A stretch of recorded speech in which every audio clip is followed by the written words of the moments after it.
A highlight for Ty and I was when we were able to go meet with our own sponsored child, Rona. And Rona is a product which you're going to hear about this morning. She was a little baby girl who was previously malnourished. She was orphaned and she was rescued. And she is now thriving in the Christ-centered children's home where she now lives. For us, if we didn't step in with this little girl, we'd be thriving where she's at.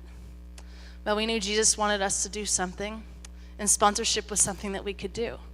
And so we look forward to journeying with her and watching her thrive from afar for many years to come. This morning when you entered, you should have received one of these programs, which tells you a lot about what World Help is involved with. But also on the inside front cover, you should also have a white sheet of paper with a picture and a biography of a child. And each of these children are children who are still in need of sponsors today. So we'd love to encourage you and your families to consider taking that next step in sponsoring a child. Whether the one that was given to you in your program, or we have others you can choose from back in the lobby. All you need to do is fill out underneath the green line, front and back, and you can turn that into us following the service. Ty and I will be in the back to answer any questions that you may have and to chat with you further on what this process looks like and to get you started with that today. But thank you so much for allowing us to come and to worship with you all. It is truly a blessing to be here. But without further delay, we'll go ahead and start with the video.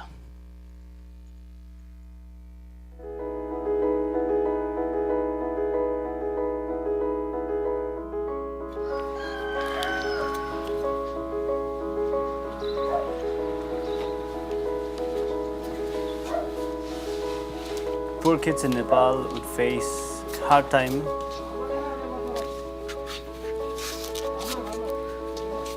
Like they won't be able to go to school unless they finish their work at home.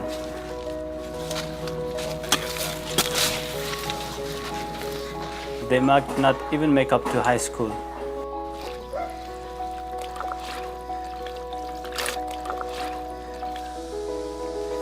There is also water problem in Nepal.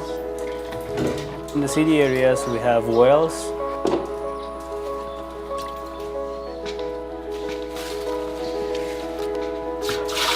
But the water sources are mostly streams. It might be polluted with animals.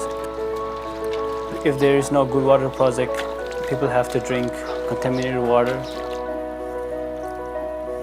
The children who are not sponsored, if the family cannot afford for him or her to have medical treatment, there won't be any help. After the earthquake happened in Nepal, people had fear. The people have left their homes and schools in their villages and moved to a temporary settlement. The children who are affected by the earthquake, they have no schools to go. They need good drinking water sources and then also education for the children. The children who are sponsored through World Help, we provide good education and place to stay and all kinds of medical care. They have a very good place to know about God. They have a good future. They go back to their families and then they share with the other family members who are not Christians.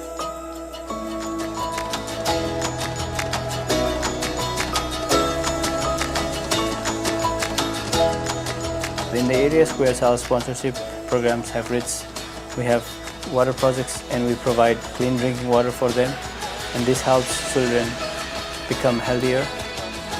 Our country needs to be rebuilt. Child sponsorship helps the nation to be rebuilt again.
Lord your God is God, the faithful God who keeps covenant and steadfast love with those who love him and keep his commandments to 1,000 generations.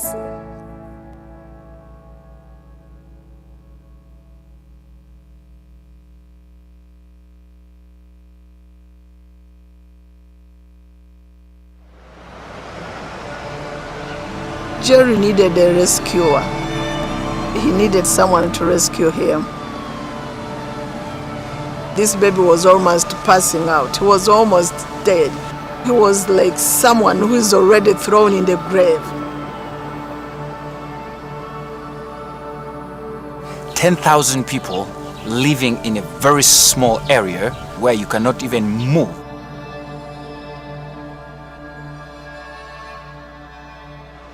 Of course, they don't go to school, then they have no future. They have no future. Then that means that we will have vagabonds, we will have thieves, we will have robbers if they don't go to school. The single mothers are having troubles. Most of them, you find them on the street. The young girls who give birth to these children, they have nothing. Their last resort is to turn into prostitutes. The mother got pregnant of Jerry. One time she went looking for money. She never came back. So because they have no skill, she has nothing to take care of the baby. So Jerry was just abandoned in the house.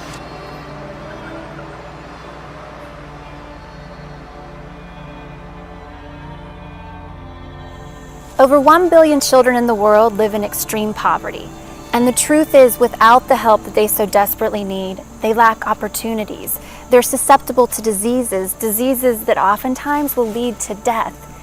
And in so many cases, they simply live a life of hopelessness. And that's why I'm so passionate about the work of World Help, because through our network of national partners all around the world, we're actually able to go into these impoverished communities. We can help identify the children in need, and we can literally rescue them.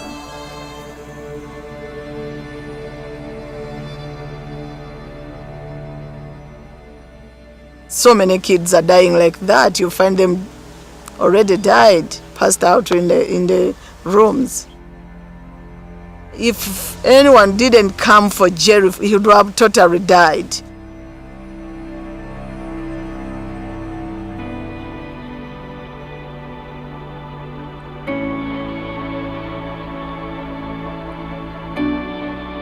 Rescuing someone, getting someone who has lost hope, someone who is going to die, someone who is lost completely, and then giving that person hope, showing that person the destiny.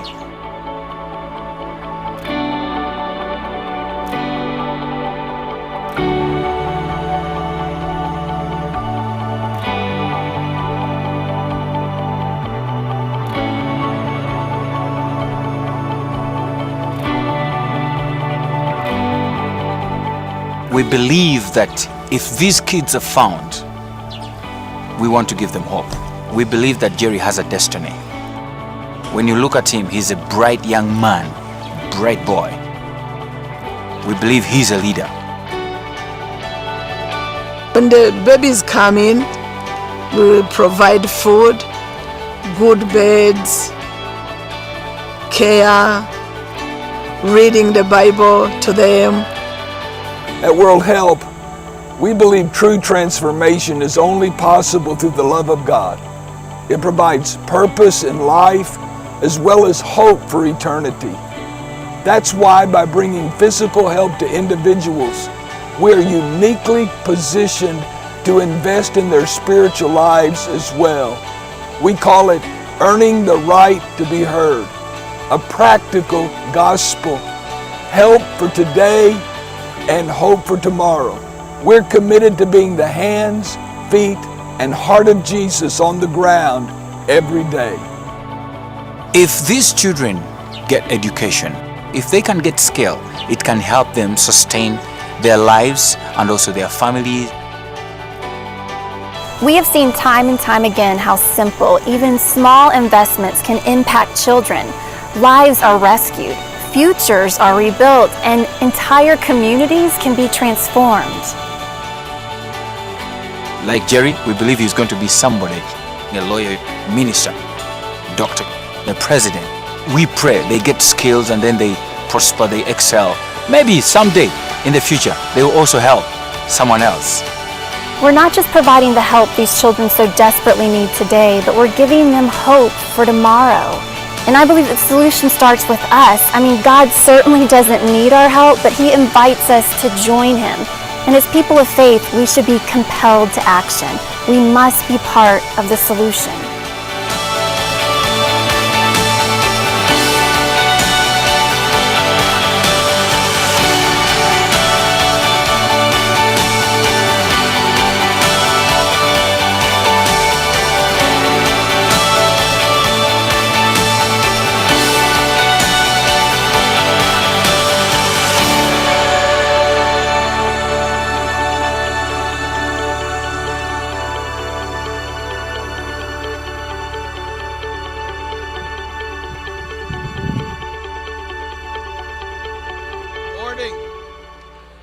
Have you enjoyed Children of the World? Aren't they incredible? Thank you, Tyler and Joanna. Would you stand? They've only been married a short time and already have 18 children. Great job, great job. I am so glad to be here. Of course, I'm a cancer survivor, so I'm glad to be anywhere. But to be here today with Ken and Dawn and so many of our friends from World Help, it's so nice to be here. I remember the day the doctors sent me home and said, we're going to have to operate immediately. You have cancer. You probably will not survive. That was the darkest day of my life. And in the surgery, in order to get rid of the 5-pound tumor that had attached itself to my heart and lungs, they had to remove part of my lung, and they severed the nerve to my vocal cords. I couldn't speak for a year and a half. I had 18 surgeries, a year and a half of chemotherapy and radiation. They told me I wouldn't survive. Aren't you glad doctors are sometimes wrong? I am. I'm kind of glad to still be around. And because of that experience in my life, I thought of the words these children sang just a minute ago. Never once did you leave me on my own. And because of that, I try to live my life differently after cancer than I did before cancer. So every day, I try to accomplish at least one thing that day that will outlive me and last for eternity. I want my life to have mattered. I want my life to have counted. I want my life to have made a difference. And so today, not only I, but all of us in this room can do something that will outlive us and last for eternity. I just wrote a book. It came out last week.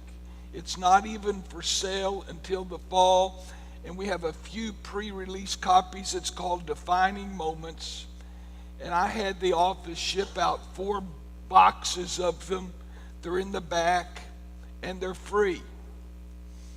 My last book, my son came in and said, Dad, I saw your book. I had given it away at Liberty University because they didn't have any money. You know, and my son said, Dad, I saw your book on eBay for $0.25. He said, and it was autographed. He said, how embarrassing. You don't even need to leave $0.25. They're back there. They're free as long as the supply lasts. It's my stories of the journey of accomplishing things that will outlive us and last for eternity. Some of you can provide a school today.